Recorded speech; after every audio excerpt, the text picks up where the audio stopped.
What would happen if an Alpha King rejected the only girl the moon itself had chosen? Elowen Vale was supposed to break when Kael Draven cast her aside before the entire pack.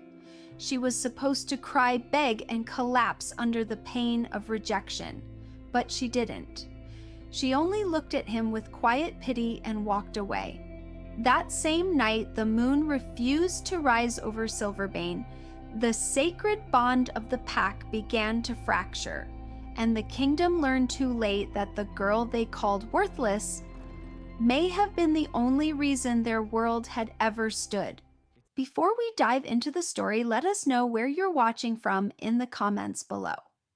Now let's begin the story. The Silverbane Citadel was built to make even the strongest wolves remember what they were. Not kings, not executives, not warlords wrapped in tailored suits and polished speech. Wolves. The grand hall opened like the inside of a cathedral carved from black stone. Its floor so polished it held the torchlight in long trembling ribbons. Above it rose a vaulted glass dome, a single deliberate wound in the roofline designed to receive the moon, directly to let silver light fall into the center of the ritual circle as if the sky itself were leaning close to witness. Tonight, that dome was a mouth held open in expectation, and the hall was silent in the way a forest becomes silent before lightning. Hundreds of elite wolves stood arranged by rank without anyone needing to speak the arrangement aloud. Alphas ringed the outer edge near the raised marble dais where the throne-like platform gleamed white against the black walls. Betas and enforcers formed the next layer in rigid lines, their shoulders square, their eyes bright with contained instinct. The council sat higher still on stepped stone benches, a row of elders draped in ceremonial cloaks with silver clasps shaped like ash leaves.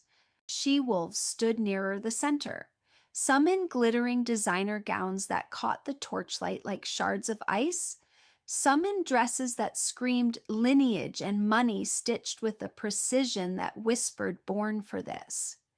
And at the lowest position within the ritual area stood a girl in plain charcoal gray. Elowen Vale was not dressed for a coronation. She wore no jewels. Her hair was pinned back with a simple clasp. Her hands rested at her sides, palms relaxed as if she were waiting for a train, not standing before the highest court of a werewolf kingdom. There was something else missing too. Scent. A wolf's presence wasn't merely a thing you saw, it was a pressure you felt in your bones.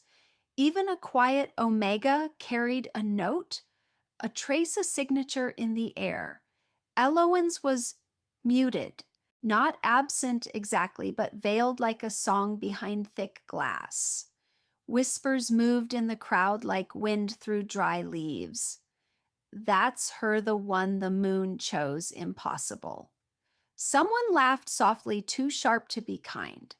A young noblewoman, eyes lined in silver, leaned toward her companion and murmured, "She doesn't even smell like a proper wolf." A second voice answered, "I heard she was found in the neutral zones 12 years ago. No pack, no memory. Just brought back like a stray." A stray can't be Luna, an alpha king doesn't mate with a stray. That last sentence was spoken with the confidence of a law of physics. Atop the dais, Kael Draven stood motionless, his posture so straight it might have been carved that way. His suit was black, tailored with brutal perfection, the fabric swallowing light. A silver pin shaped like the Silverbane crest sat at his lapel. His hair was dark, swept back. His face was sharp in the way aristocratic faces were sharp, angular jaw cheekbones that cast shadows even beneath torchlight eyes the color of stormwater. His aura filled the hall like a tidal weight. It wasn't something he tried to do. It simply was. Dominance pressed down on lesser wolves not as a choice, but as biology. Betas clenched their fists to keep from trembling. A few young wolves swallowed hard, fighting the reflex to bare their throats. Kyle did not look at Elowen the way wolves looked at their mates. He looked at her like a mistake the universe had made on his behalf. The moon priestess stepped forward into the ritual circle, her pale cloak trailing over the stone.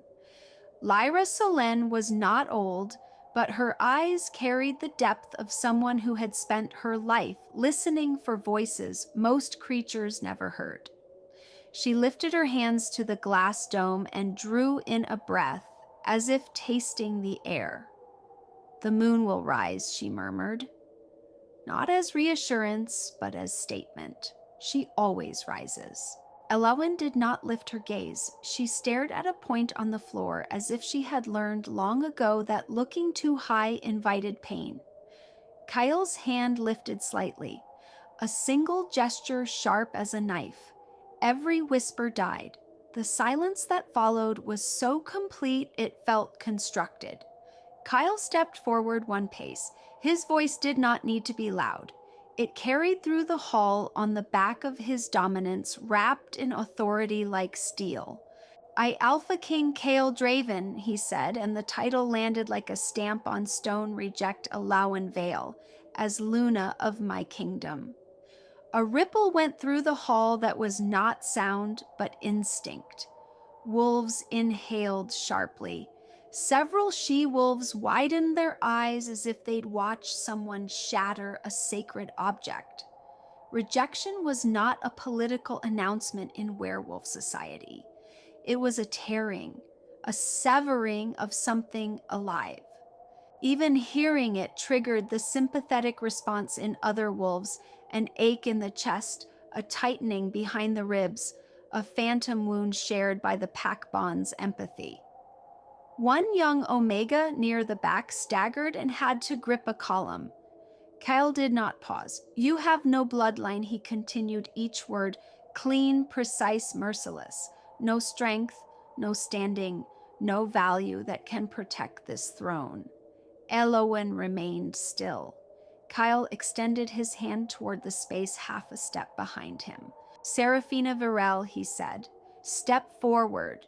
A woman in crimson silk moved with measured grace into the torchlight, and the hall's attention shifted like a single animal turning its head. Seraphina looked like the kind of Luna wolves painted in prophecy murals, tall, beautiful in a way that was engineered, polished features, gleaming hair posture trained by generations of expectation. Her scent carried power undeniable and rich, laced with winter pine and iron, a political masterpiece the council liked to call women like her, a thoroughbred wolf. She stopped at Kyle's shoulder and lifted her chin, meeting the crowd with calm certainty. Kyle's voice remained cold. "I choose Seraphina Varel for the stability of Silverbane." The council murmured approval as if this were a vote being cast rather than a soul being cut. Wise Elder Thorn said from his bench, his voice deep and satisfied. "A king's choice," another elder added. "Necessary," someone whispered. No one objected, because this was how power protected itself. All eyes returned to Elowen. Now came the part everyone had been waiting for. The collapse, the begging, the humiliating, desperate display of a girl whose body had just been commanded to break. Elowen's knees should have buckled, her lungs should have seized. A rejected mate typically hit the ground gasping as if drowning, the bond tearing through nerves and mind. Weeks of sedation were common. Some never recovered.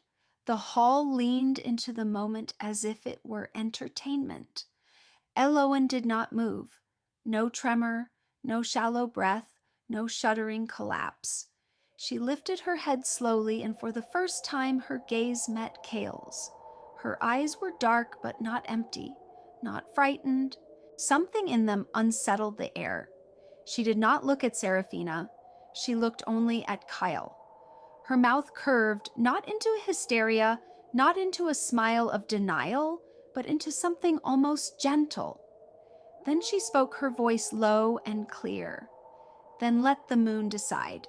The words did not carry dominance. They carried certainty. Silence fell again, heavier than the first. A few alphas shifted their weight uneasily, as if the temperature had dropped without warning. Kyle's jaw tightened. For the first time, the perfect line of his control cracked, not visibly, not in any dramatic way, but in a single beat, where his eyes narrowed as if he were suddenly trying to recall a detail he'd missed. Elowen did not add another sentence. She turned her back. Turning your back on an Alpha King without permission was an act of supreme defiance. Elowen walked down the velvet-lined aisle between ranks of wolves who did not move. No enforcer stepped forward. No beta reached out. It was as if a force none of them understood pressed them in place, pinning their feet to the stone. Kyle watched her go. He told himself it was satisfaction he felt. He told himself the hollow ache that opened beneath his sternum was nothing more than the bond severing. He told himself it was a relief, but relief did not feel like something being quietly stolen from the room. The heavy oak doors groaned as they opened for her, and the cold breath of night rolled in. Elowen did not look back. The doors shut behind her with a click that sounded far too final. Nothing in the hall's structure changed. The torches still burned. The council still sat. Kyle still stood on his dais with Seraphina at his shoulder. And yet something invisible left with that girl in gray. A warmth that had always been there like a living pulse in the walls vanished so suddenly a few wolves flinched without understanding why. Lyra Selene stepped into the center of the ritual circle and lifted her hands, determination tightening her features. "Moon goddess," she called, voice resonant, "witness the bond of your Alpha King. Bless the claiming." Every head tilted upward toward the dome, waiting. The moon should have been rising now, silver light spilling through the glass to paint the ritual stone. 1 heartbeat, 2, 3, nothing. The sky above the dome remained dark, a flat, heavy gray. No edge of silver appeared, no glow, no response. A whisper began somewhere near the back. Something's wrong. Lyra drew in a breath and tried again, voice sharper with urgency. "Moon goddess, grant your blessing." Silence, no answering light, no pulse of energy through the pack bond. Seraphina kept her posture perfect, but her hand tightened at her side. Kale saw it, the slightest tell of a woman who was used to the world obeying. A beta on the outer ring took a half step back, breathing hard. "There's no bond pulse," he whispered, pale. It's not locking." Lyra's hands lowered slowly. The color drained from her face. She spoke as if the words were a knife she had to push through her own throat. "The moon," she said barely above a whisper, "did not rise." The hall did not erupt in chaos. It froze. Then the pack's body began to react. The absence of the moon was not merely a missing light, it was a missing organ. Wolves felt it in their blood. The bond between them flickered like a failing current. Some clutched their heads, sudden pain lancing behind their eyes. Others swayed, nauseated. An enforcer grit his teeth and growled, "That's impossible. This hasn't happened ever." Lyra stepped back, trembling. She looked up again, searching the sky as if she could force it to change by will. Then she shook her head slowly. "No," she said, voice cracking. It's not that she did not rise. Everyone turned toward her. Kyle's eyes narrowed. Lyra swallowed as though tasting fear. She refused. The word hit the hall like a shock wave. Refused.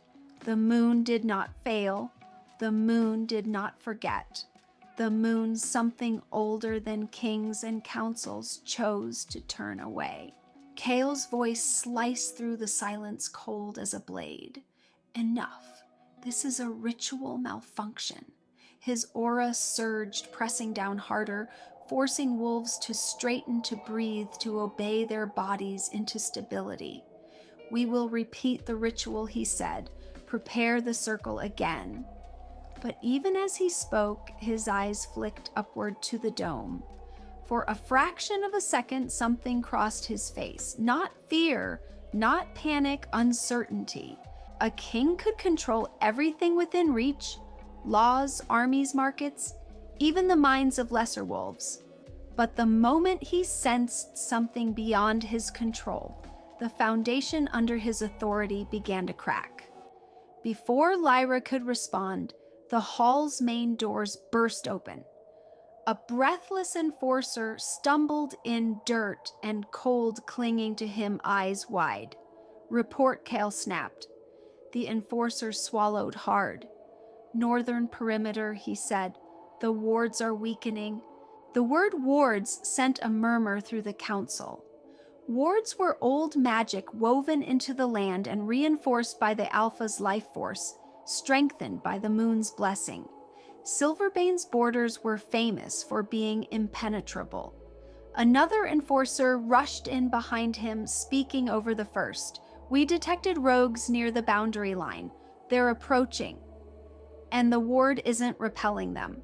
Council members rose from their benches in agitation. That cannot be, Elder Thorn barked. The wards are tied to the Alpha King. Kale's hand clenched. Hold your positions, he ordered. No one speaks of this outside this hall. He turned back toward the dome. The sky remained empty. No silver, no sign of change. A cold hollowness opened under his ribs, small at first, then spreading like frost. It wasn't a clear fear he could name. It was a sensation, an uneasy suspicion that something had left with the girl in gray, and it would not return easily no matter how many commands he issued. What do you think? When the girl walked away, did the Alpha King lose more than just his mate? Did he lose the moon itself, the very lifeline of his pack? Was she never the weak one, but the reason everything held together all along? Let me know your thoughts, and don't forget to subscribe before we step into the most intense part of the story. By morning, Silverbane felt wrong, not in a dramatic, cinematic way. There was no thunder, no sudden bloodshed in the streets, no single cataclysmic event. Instead, there were small deviations, each one easy to dismiss, each one adding weight to a quiet collapse. The first report came from the training grounds at dawn.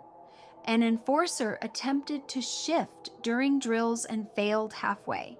His body began to morph, bones rearranging, muscles swelling, then stopped as if the mechanism had seized. He dropped to his hands and knees, breathing hard, caught in a grotesque half-state that left him shaking. I can't, he rasped, panic rising. I can't complete it. Rowan Ashford was there before anyone else could react.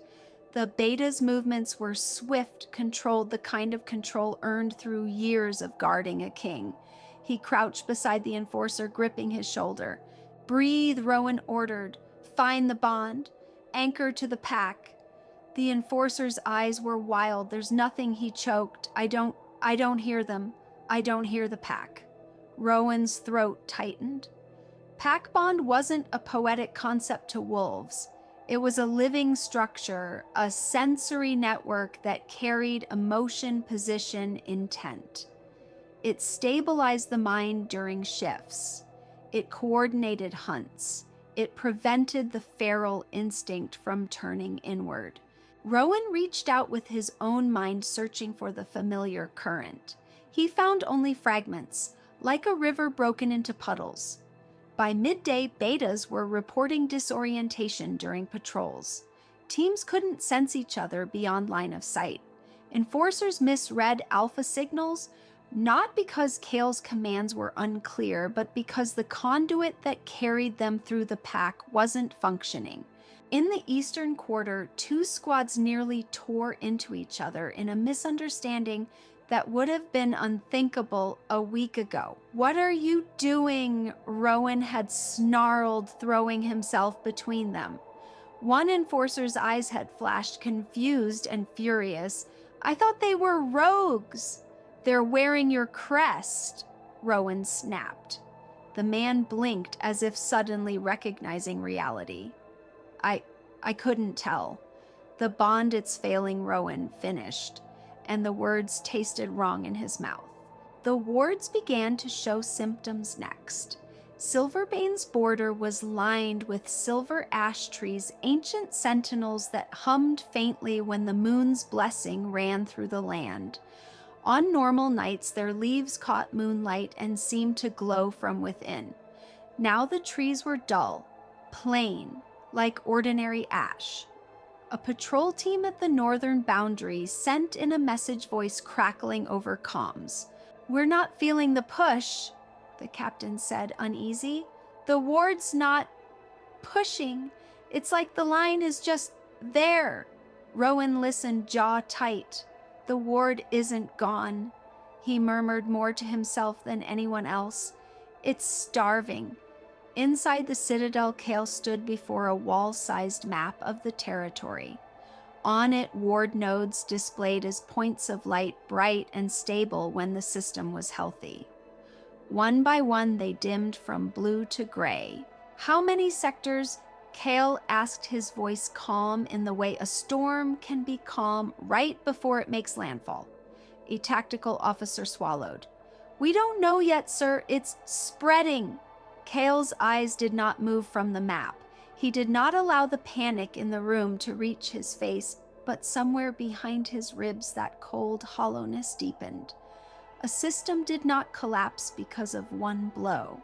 A system collapsed when what stabilized it quietly vanished, and no one recognized the loss until everything began to wobble. 3 hours after the first ward report, the northern perimeter went silent. A scouting team was sent to investigate. They did not return. The last transmission came through as broken static and a single sentence. "Rogues. Crossed, not blocked." Then nothing. Rowan led the retrieval team himself. The border forest was thick, the kind of terrain wolves loved, because it offered cover and scent trails, because it made hunting feel natural. Today it felt like the forest had been hollowed out, too quiet. The silver ash trees stood along the boundary line, their trunks marked with old runes carved centuries ago. Claw marks scored their bark, but the trees did not respond. No burn, no repelling force, just dead wood being injured. Rowan crouched beside the boundary line and pressed his palm to the earth. He felt the ward faintly like an exhausted heartbeat. Then he saw movement. A wolf stood inside the line. Inside. It should not have been possible. Rogues were pushed back by the ward as if by fire. They didn't step across. They didn't test it. The instinctive pain kept them away. This one had crossed and was simply standing there. It turned its head toward Rowan. Its eyes were not the clean amber of a normal wolf, not the feral red of a predator in rage. They were clouded as if something inside had been scrambled. Rowan's spine tightened. The rogue snarled and lunged. Rowan met it head on, shifting halfway claws, snapping out strength, swelling, using what control he had left. He drove his forearm into the rogue's throat and slammed it to the ground, breaking its neck with a brutal twist. The body went limp. Rowan breathed hard, staring down at it. An enforcer beside him asked, voice shaking, what was wrong with it. Rowan's eyes narrowed. That wasn't a rogue acting for territory, he said. It wasn't even acting like a wolf. He looked out into the trees. Another shape moved, then another. They came without formation, without coordination, but with a savage clarity of purpose. Destroy whatever is in front of you. Pure violence. Not war, not conquest, hunger. Rowan's throat went dry. This is spreading, he said. And if the wards don't hold, he didn't finish. Everyone there already knew. Back at the Citadel, the council convened in a private chamber layered with protective symbols. The room smelled of incense and old paper, the kind of scent that clung to power. Elder Thorn spoke first, as he always did, voice full of certainty. The girl is the source. Council members murmured agreement. She left and the moon vanished. A cursed mate. A destabilizing anomaly. Rowan stood at the edge of the room, arms crossed, face expressionless. Thorn continued. Her existence disrupted the natural order. We must ensure she cannot influence the kingdom again. A council member asked how Thorn's eyes hardened. We seal information. We contain the narrative. The pack cannot know the moon refused us. Panic will fracture what remains. Kale stood near the wall silent.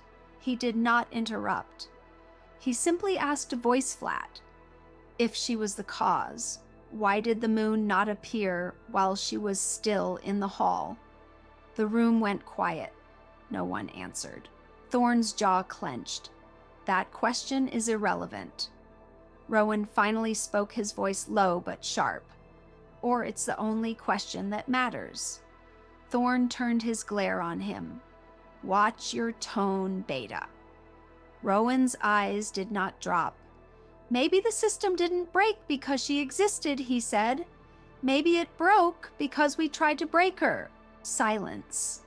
No one argued with him, not because they agreed, but because none of them could disprove the thought.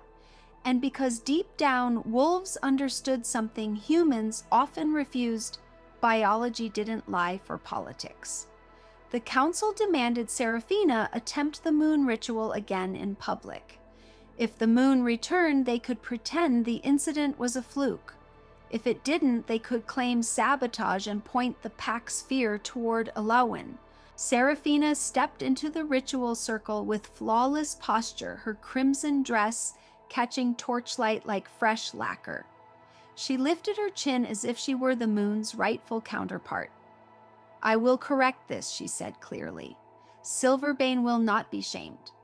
Lyra Solen stood beside her, hands clasped tightly. The priestess's eyes were shadowed with something close to dread. The ritual began. The hall held its breath. Once again, wolves tilted their faces upward towards the glass dome, waiting. Once again, nothing. The sky above remained empty.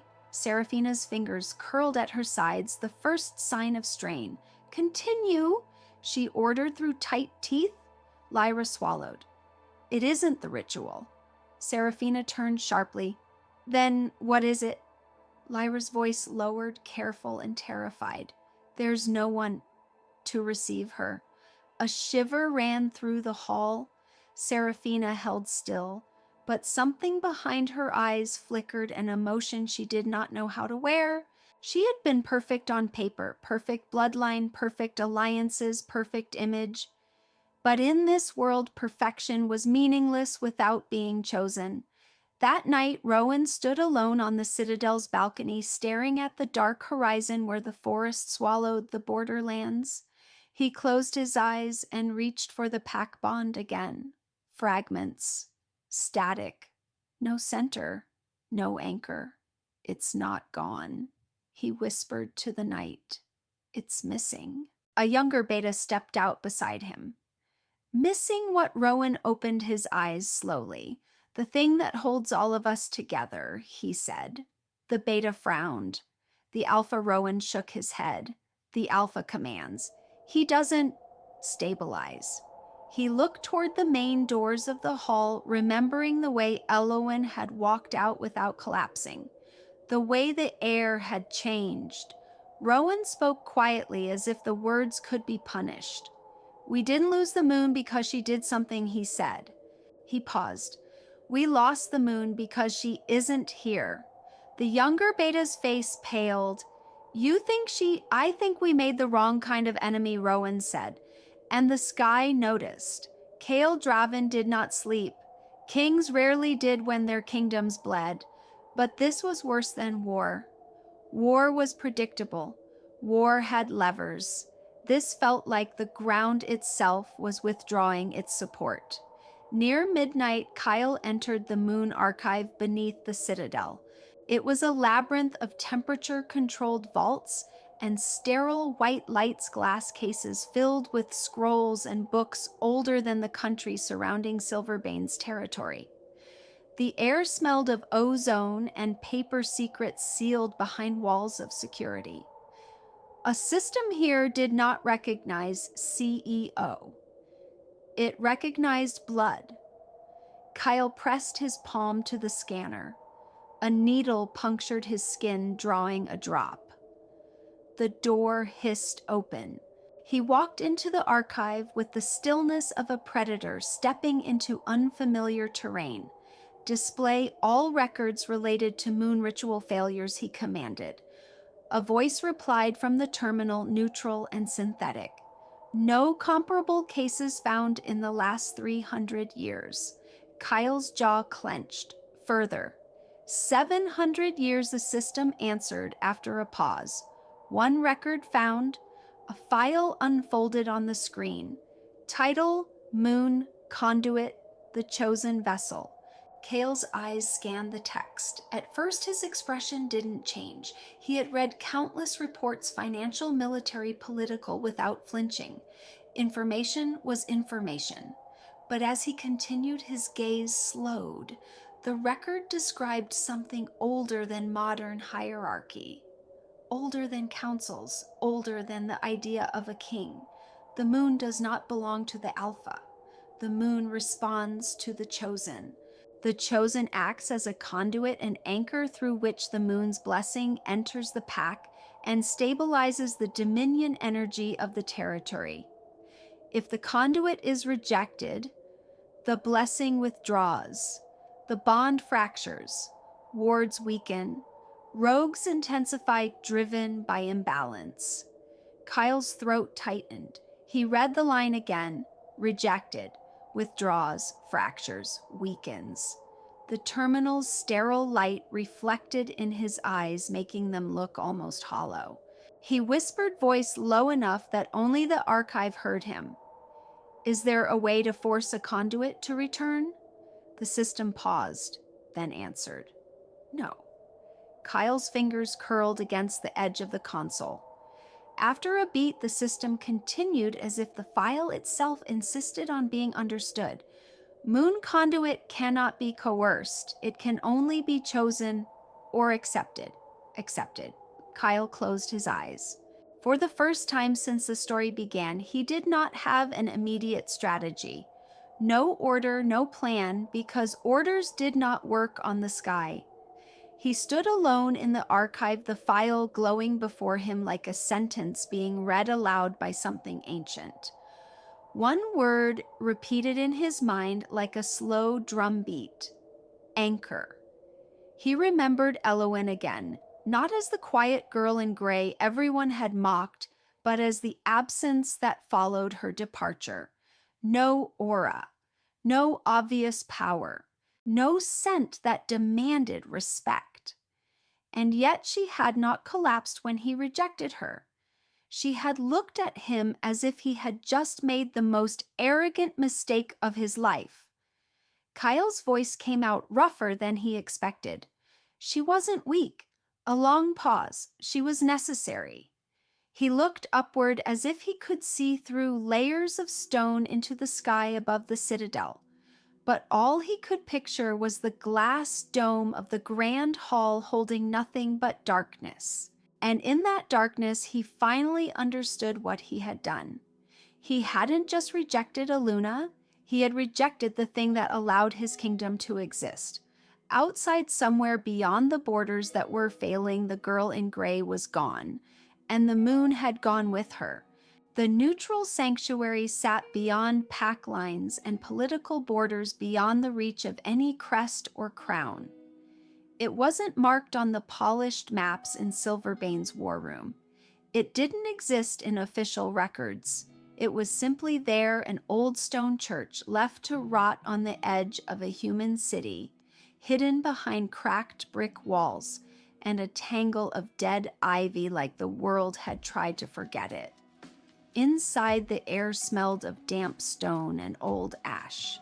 The stained glass windows were shattered, their colored fragments scattered long ago across the mosaic floor like fallen jewels. Rain had seeped through the roof in slow years, leaving dark watermarks that looked like bruises on the ceiling. There was no scent of pack, no layered pheromones, no constant hum of mind link in the background. The silence here wasn't uneasy. It was clean, a place where instincts did not press against the skin like a second heartbeat. Elowen Vale sat in the center of the nave with her legs folded beneath her, her charcoal dress gathered around her like shadow. A rough circle had been drawn on the floor in pale lines, silver salt ground ash, and ancient symbols carved by hand into the stone, sharp, precise strokes that looked like they'd been cut with patience rather than fear. At the center of the circle lay a small obsidian blade. It wasn't ornate, it wasn't ceremonial, it was a simple piece of volcanic glass, black enough to swallow light. It looked too ordinary to be sacred and too sharp to be safe. Elowen's fingers rested on her wrist where a mate bond had once pulsed like heat under her skin. If she closed her eyes, she could remember it, how the bond had formed unexpectedly 3 nights ago, how it had tightened like a thread between her soul and Kael Draven's, how the universe had spoken without asking permission, and how he had severed it in public without mercy. But the strange thing was, it didn't hurt anymore, not in the way a rejection should. There was no ragged wound screaming in her chest, no collapsing grief that broke her breath into shudders, no frantic, desperate need to be seen again. The pain had come and gone in a private wave after she left the grand hall, sharp, burning, physical. What remained now was something else. Quiet, like an empty room after a door has been shut. She traced the place on her wrist again, slow and thoughtful, as if confirming the absence was real. If I cut it cleanly, she whispered more to the stones than to anyone listening, it will finally be quiet. She picked up a piece of chalk and leaned forward to carve the final symbol into the floor. Her hand didn't tremble, her breathing stayed even. Every line was deliberate, the kind of careful work you did when you were closing a chapter you refused to reopen. She didn't look like a girl discarded by a king. She looked like someone sealing a door from her side. The weak daylight that filtered through the broken windows fell across her face in pale stripes. There was no moonlight to warm it, no silver glow waiting to answer her ritual. And yet she did not seem diminished by the absence. If anything, she seemed steadier here in the place where no one could demand anything from her. Some people were not made to belong to a system. And when they left, they didn't break. The system did. A soft sound disturbed the silence. Not a footstep exactly, but the faint creak of old wood giving under weight. Elowen didn't turn. She didn't reach for the knife. She simply kept carving. "You know what's happening out there," a voice said from behind her. It was low and roughened by age, as if it had weathered centuries of secrets. Malus stepped out of the shadows near the ruined altar, wrapped in a heavy wool coat that looked too human to belong in a world of kings and wolves. Her hair was silver, not from dye, but from time. Her eyes were dark and tired, the eyes of someone who had watched too many empires rise and fall because men in crowns believed themselves untouchable. Elowen's chalk kept moving. "I know," she said quietly, Milas moved a few steps closer, boots scraping dust. "And you're still doing this?" she asked, her voice caught between anger and grief. Elowen paused only long enough to sharpen the last line, then continued. "I didn't leave to punish them," she said. "A beat. I left because I don't belong there." Malis studied her, the weight of her gaze heavy enough to feel like a hand on Elowen's shoulder. "Or because you don't want to go back to the man who rejected you," Milas said. Elowen's chalk stopped. She inhaled slow. Then she shook her head, once calm. "No." She finally looked up, and the steadiness in her eyes was almost frightening. Not cold, not cruel, just decided. "He didn't reject me because he was wrong," she said. Milas's expression tightened. Elowen continued, each word careful and absolute. "He rejected me because he believed I wasn't worth choosing." The church seemed to hold its breath around the sentence. Milas didn't speak. Elowen lowered her gaze back to the circle. "And that," she said softly, "is the part that can't be undone." She placed her palm flat on the salt line, feeling the grit against her skin. "I'm not a tool," she said, voice still quiet, still controlled. "I'm not something to pull out when the kingdom starts bleeding. I'm not here to fix a man who only needs me when I become useful." Milas's eyes glimmered with something like pain. "You're not angry," she said almost accusingly. Elowen's mouth curved, not in a smile, but in a recognition of something bitter. "Anger is still an attachment," she answered, "and I refuse to stay attached to a place that would have cheered if I collapsed." She reached for the obsidian knife, not yet lifting it, only touching the hilt, as if acknowledging its presence. The most terrifying kind of resolve wasn't a scream. It was a quiet voice deciding it didn't need to return. Outside the sanctuary, the world did not collapse with a single dramatic explosion either. It fell apart the way structures fell apart when the bolts holding them together loosened one by one. Silverbane was no longer a kingdom. It was a battlefield without a heartbeat. At the northern line, rogues poured through the weakened wards like water through a cracked dam. They didn't move with strategy. They didn't test defenses. They didn't negotiate territory. They came with a blunt, uncontrolled hunger that made even hardened enforcers hesitate. Rowan Ashford stood knee-deep in mud and blood near the remains of a silver ash grove, his hands shaking not from exhaustion, but from the disorienting absence of the pack bond. "Fall back!" an enforcer shouted over the chaos. "Fall back!" But no one moved at the same time. No mind link synchronized their response. One group retreated too early, leaving the flank exposed. Another charged too late, colliding into each other in confusion. A third attacked only to realize with horror they had struck their own.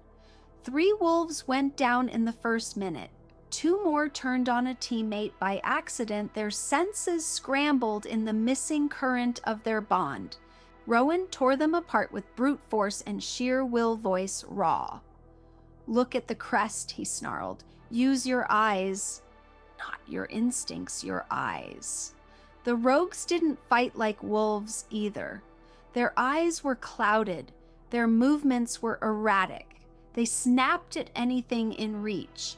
They tore into bodies without discerning rank or threat. This wasn't a war. This was something feral and wrong. Back at the Citadel's command center, the war room had become a pit of overlapping reports and rising panic. Map screens flickered with warnings. Ward nodes dimmed in clusters. Patrol lines broke into scattered dots. Rowan slammed his palm onto the table hard enough to make a metal cup jump. "We can't keep fighting like this," he snapped. A tactical officer face, slick with sweat, argued back. "We still have an alpha." Rowan's eyes flashed. "No," he said. "We still have a man at the top of the chain, but we don't have a system." Kael Draven stood at the end of the table, hands clasped behind his back, listening. His presence still commanded the room in a way no one else could replicate, but the pack did not respond to his aura the way it used to. His dominance pressed down, yet the bond that translated that pressure into shared stability was flickering, failing. This was new, an Alpha King, who could not immediately restore order with a single command. An enforcer rushed in, breathless, eyes wide. "Western sector collapsed," he blurted. "Rogues breached the civilian quarter. They're inside the neighborhoods." Kyle's fingers tightened. His nails nearly broke skin. "Deploy all forces," he ordered, voice low, controlled. Rowan met his gaze across the table and said a single word. "Not enough." Kyle's jaw clenched. They stared at each other, the unspoken truth hanging between them like smoke. What they lacked wasn't manpower, it was the anchor. In the strategic chamber adjacent to the war room, Serafina Varel stood in front of the map with her posture still perfect, her crimson gown somehow untouched by the blood and mud that stained everyone else. "We need to reorganize the defensive lines," she said, trying to sound like authority. A captain looked at her with hollow eyes. "Based on what he asked. We don't have the bond, we don't have the wards, we don't have the moon." Serafina's mouth tightened. She hesitated a single beat. She had no answer, not because she was stupid, not because she lacked courage, but because the foundation she was meant to stand on did not exist. She turned toward Kale, forcing control back into her voice. "We need time." Kale looked at her, and something changed in his gaze. For the first time, he did not see a Luna. He saw a choice that had been clean and logical and perfect and insufficient. Serafina noticed, her lips pressed into a thin line. "This is not my fault," she said. Kale did not respond. Because the cruel truth was fault didn't matter. Function did. A decision could be correct on paper and still fail to keep a world standing. Kyle left the war room and walked the Citadel's empty corridor alone. The sounds of battle had become distant, muffled by thick stone walls. No one was watching him here, no council, no enforcers, no court, no need to perform. He stopped in front of a tall window that looked out into the forest. The sky beyond was black and starless. He remembered the ritual hall. He remembered the moment he spoke rejection as if it were policy, as if it were an administrative correction. He remembered Elowen's face, her steady eyes, the way she didn't break. He exhaled through his nose and whispered, "I thought it was logic." A pause, but it wasn't. His fingers curled, knuckles whitening. It was fear. Fear of being mocked by other kings. Fear of looking weak. Fear of betting his empire on a girl without a name the council respected. Fear of trusting something he couldn't quantify, couldn't control, couldn't predict. So he chose the safe option, the measurable option, the option that let him keep his crown without risking ridicule. And now that choice was killing his kingdom. People called it a rational decision. But sometimes rationality was just fear, wearing a clean suit. Kyle turned abruptly as if he could outpace the thought by moving. He returned to the Moon archive. The file still glowed on the screen, Moon Conduit. Accepted, not coerced, chosen, not claimed. Kyle stared at those words until they felt like an accusation. Then he did something he had not done in years. He asked for help. Not from the council, not from his army, from someone outside his system. Rowan found him 20 minutes later, breathless, and stepped into the sterile light of the archive. "You're needed," Rowan said immediately.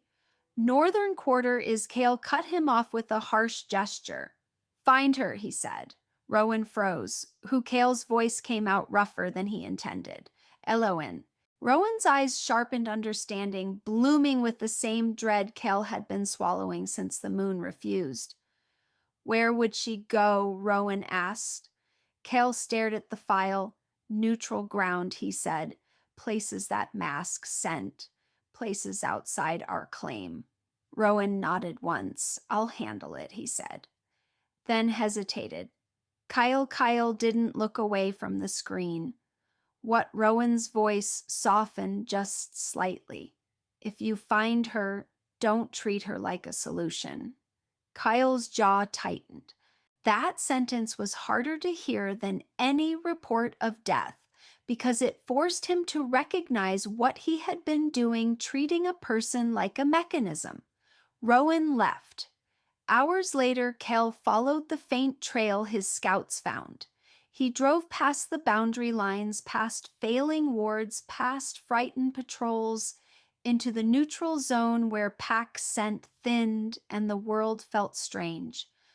The farther he went, the less he could feel his territory. By the time he reached the abandoned stone church, the air around him was different, flat, quiet, insulated from hierarchy. He stepped through broken doors and into the sanctuary. There was no aura waiting to challenge him, no instinctive submission from the space itself. This place belonged to no king. Elowen sat in a ritual circle on the floor, her hand steady over ancient symbols. She didn't turn at his entrance. You came, she said, not surprised, not afraid. Kale stopped at the edge of the circle. He did not step over the line. For once, he didn't try to claim space that wasn't his. I need you to come back, he said. No strategy, no manipulation, no political speech, just the truth. Elowen turned her head and looked at him. No. One word. No emotion. Kyle's throat tightened. The kingdom is collapsing, he said. I know. Rogues are inside our territory. I know my people are dying. Silence. Elowen watched him, her gaze steady, not cold, not cruel, simply unmoved. And you think I should return? She asked because of that. Kale opened his mouth, then stopped. He had never had to persuade anyone to follow him. He was the Alpha King. Wolves obeyed him in their bones. He had never needed words like this. I was wrong, he said finally. Elowen's eyes narrowed slightly. Wrong where Kyle's hands clenched at his sides. I didn't understand what you were, he admitted. I didn't know. Elowen shook her head once. Slow, clear, no. Kyle faltered. Elowen stood. Not abruptly, not dramatically, just rising with the quiet force of someone who had decided she would not be small. You weren't wrong because I'm special, she said. She took one step toward him, not fast, not threatening, but close enough that Kale instinctively wanted to step back and couldn't. You were wrong, she said, voice dropping lower, because when you thought I was nothing, you still chose to destroy me. The church seemed to deepen its silence around the sentence. Kyle's jaw clenched. There was nothing to argue, no counterpoint, no rational defense. Because she had named something no king wanted to be seen, for the kind of man who required a title to offer basic decency. This was the moment all his logic collapsed, because it was no longer about strategy. It was about character. Some choices revealed who you were when no one was watching. His rejection had revealed him in front of everyone. Kyle swallowed hard. What do you want me to do? He asked, voice rough. Tell me.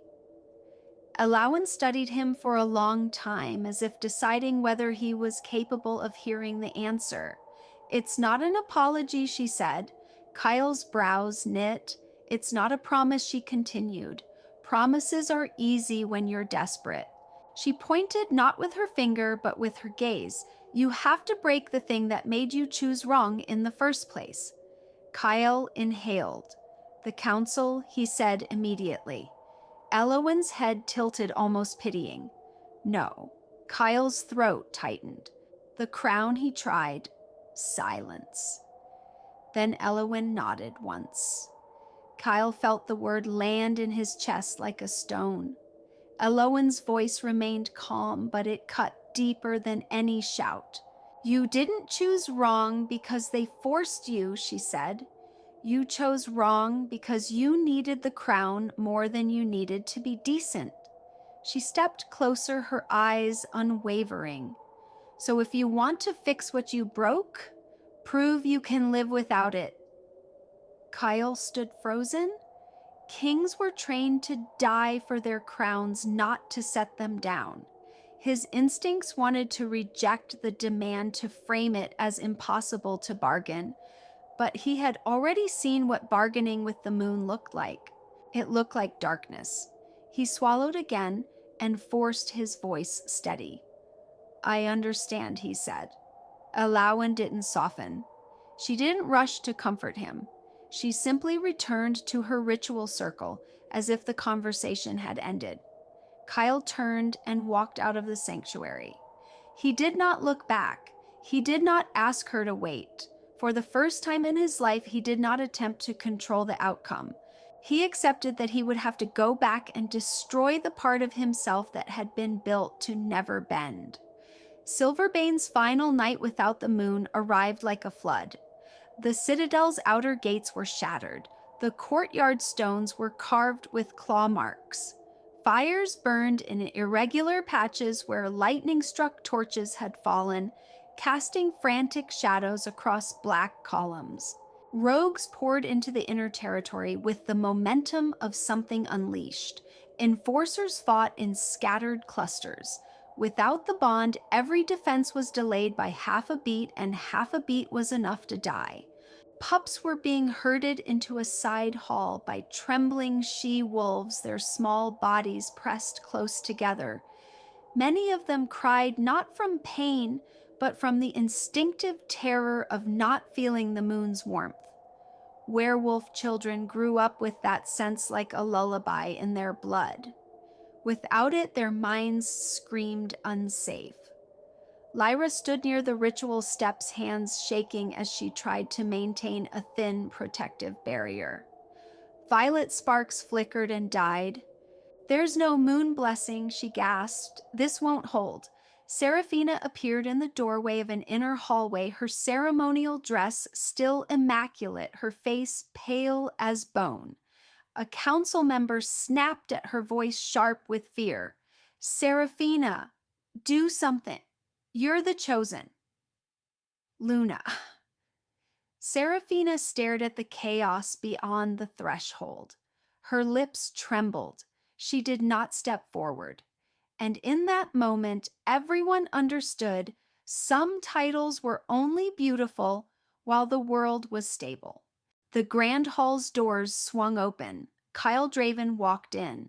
No ceremonial cloak, no crown symbol, no overwhelming alpha aura rolling off him like a storm. He looked like a man who had spent the night staring at his own reflection and not liking what he saw. The council surged toward him immediately. Elder Thorn barked, Your Majesty, you must reassert control, command the pack. Force the bond to stabilize. Kale looked at him. No, he said. Thorn blinked, stunned. What? Kyle walked past him without slowing and stepped into the center of the hall, the exact place Elowen had stood when he rejected her. He turned to face his pack. Injured enforcers with bloodied sleeves, exhausted betas with hollow eyes, frightened mothers clutching pups, a kingdom on the edge of becoming something feral and broken. Kyle lowered himself to one knee. The hall stopped breathing. An alpha king kneeling before his pack was unheard of. Unthinkable. Thorn hissed, voice rising in panic. Stand up. A king does not kneel. Kale did not look at him. I was wrong, Kyle said. His voice was steady, not loud, but it carried through the hall more powerfully than any snarl. I was not wrong because Elowen is stronger than I thought, he continued. He bowed his head lower. I was wrong because when I believed she was nothing, I still chose to humiliate her in front of all of you. The air thinned. Wolves stared as if watching the world rewrite itself. Kale's jaw tightened, but his voice did not waver. I told myself it was for the kingdom, he said. But the truth is, I was afraid.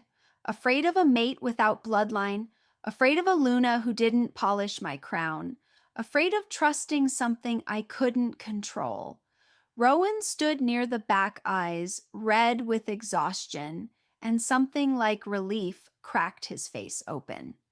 Kyle placed his hand on the cold stone floor. If the moon goddess still hears me, he said, I do not ask her to return for my throne. He lifted his gaze toward the shattered dome. I ask only to restore what I desecrated. Some apologies were simply ways to keep power. But the rarest apologies began when a man accepted he no longer deserved to stand above anyone. A roar thundered from the courtyard. A rogue broke through the final defensive line and charged toward the hall where the pups were hidden.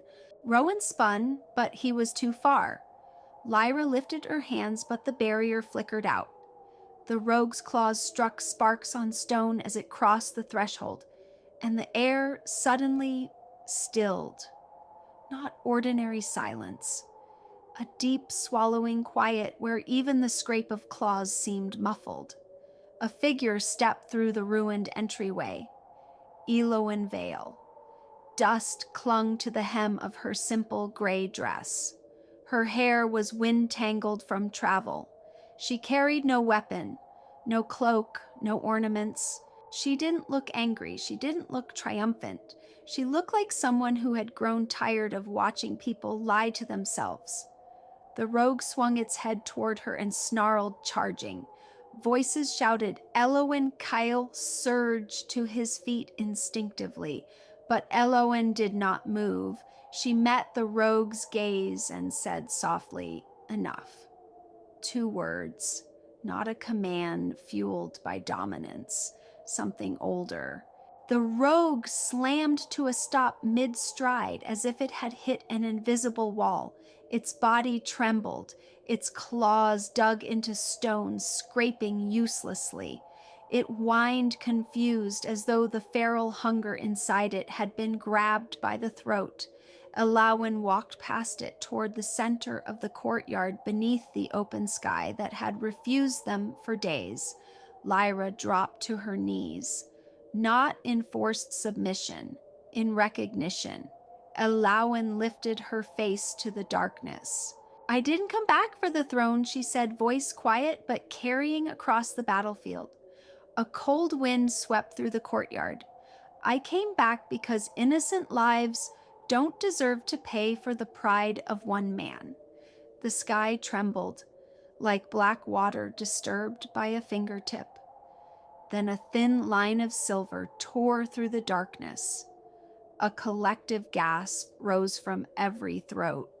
The moon appeared. Not all at once, not as a sudden full blaze, but slowly like an eye opening after a long disappointment. And the first moonlight did not fall on the crown hall. It did not fall on Kyle. It did not fall on Seraphina. It fell on Elowen. Her hair caught the light and looked dusted with silver. Her eyes reflected the glow, bright and steady. The pack bond returned in waves. Wolves inhaled sharply as if they could breathe again. Mind Link flared alive. Enforcers regained coordination, moving as one. Pups stopped crying mid-sob, blinking in startled relief as warmth returned to their blood. Far beyond the courtyard, the silver ash trees along the border lit up like a scattered galaxy. The rogues around the citadel recoiled, not struck down, not slaughtered, but pressed back as their feral instinct was forced into silence. Many fled. Some collapsed to the ground panting as though waking from a nightmare they couldn't explain. The moon did not return because an alpha demanded it. It returned because the one who had been harmed chose not to let innocence die for someone else's arrogance. Kyle stood at the base of the ritual steps and watched Elowen in the moonlight. For the first time, he did not see her as a solution. He saw her as a person who had every right to leave and still returned. He approached, then stopped at a respectful distance. He did not touch her. He did not claim her. He did not dare treat the bond like property. "I'm not asking you to forgive me tonight," he said, voice quiet. Elowen looked at him without softness, without cruelty. Kyle bowed his head. "I'm asking for the chance to learn how to deserve it." Silence stretched. Then Elowen held out her hand, not to make him kneel again, to help him stand. Kyle stared at her hand as if it were a miracle he had no right to receive. Slowly, he placed his hand in hers. The bond that formed wasn't violent. It wasn't possessive. It didn't burn. It was gentle, like moonlight touching water. A connection built not on dominance, but on consent. Elowen's voice remained steady.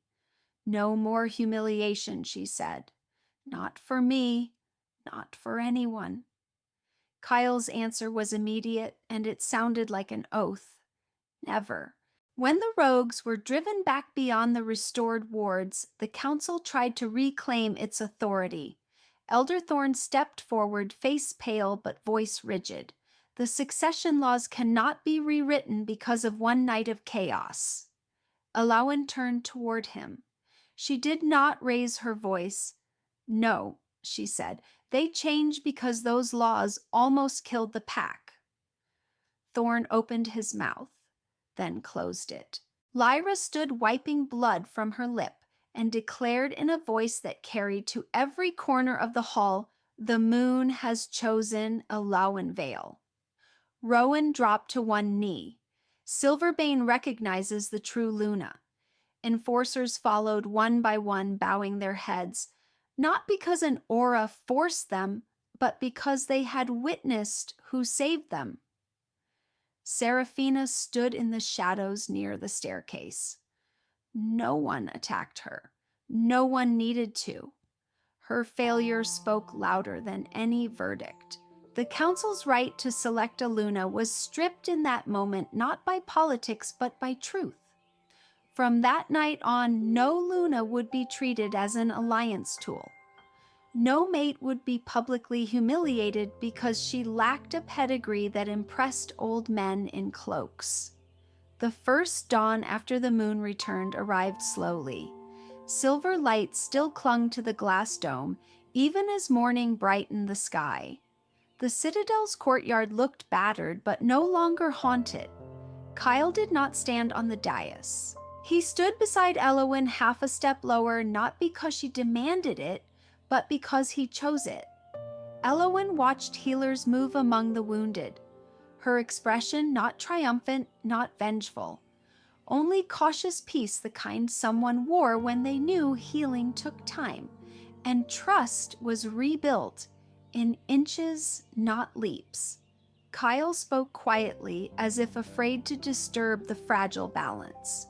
"I used to believe a king had to stand above everyone." Elowen's gaze stayed on the pack below. "No," she said, "a leader needs to know who he stands with." Kale looked at her, then truly looked. Not with ownership, with respect. "Then let me learn again," he said. "From the beginning." Elowen didn't smile much, but she didn't pull her hand away either.